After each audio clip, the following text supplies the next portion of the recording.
मी माझ्या प्रेग्नेन्सीच्या वेळची गोष्ट सांगते. मला मुलगा होईल असं जरी मला विचार ना, तरी मला भीती वाटायची. कारण मला मुलगा नको होता. मला मुलगीच हवी होती. कारण मुलगी झाल्यानंतर ना तिच्यासोबत छान-छान ट्विनिंग करता येतं. आपल्याला हवा तसं तिचा मेकअप करता येतो. हवा तसे ड्रेस घालता येतात. प्लस ती पुढे जाऊन आपली गॉसिप पार्टनर बनते. आपली चांगली फ्रेंड बनते. आणि जसे-जसे गर्ल्स लाईफमध्ये वेगवेगळे ट्रेंड येतात ते आपल्याला सांगू शकते. जे अपडेट काय आहे गर्ल्स लाईफमध्ये असं राहायचं आहे, वेगवेगळे ड्रेसचा ट्रेंड आला, हे सगळं सांगू शकते.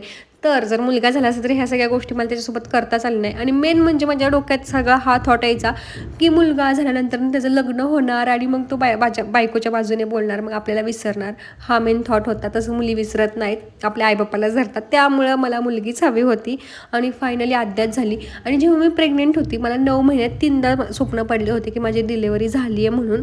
आणि त्याच्यात स्वप्नात पण असंच होतं की मला 3 वेळा मुलगीच झाली आहे. त्यामुळे मला कुठेतरी असं वाटत होतं की मला मुलगीच होणार आहे आणि फायनली अद्याप झाली मला. आता हे सगळे विचार कितपत बरोबर होते आणि कितपत चुकीचे हे काय मला माहीत नाही. पण मी जस्ट तुमच्यासोबत शेअर केलं की प्रेग्नेन्सीच्या वेळेस मला कसे विचार यायचे म्हणून. आणि मला तर मुलगी हवी होती, पण माझ्या मम्मी पप्पांना मुलगा हवा होता. कारण त्यांना 2 मुली आहेत, मी आणि गौरी. त्याच्यामुळे त्यांना असं मुलाची अपेक्षा होती. पण आद्य झाल्यामुळं पहिल्या ते थोडेसे नाराज झाले होते. पण आता त्यांचं पानसुद्धा हलत नाही अक्षरशः आद्याशिवाय. म्हणजे आद्या नसेल तर ते एकदम बेचैन झाल्यासारखं वागतात. तर असं सगळं आहे.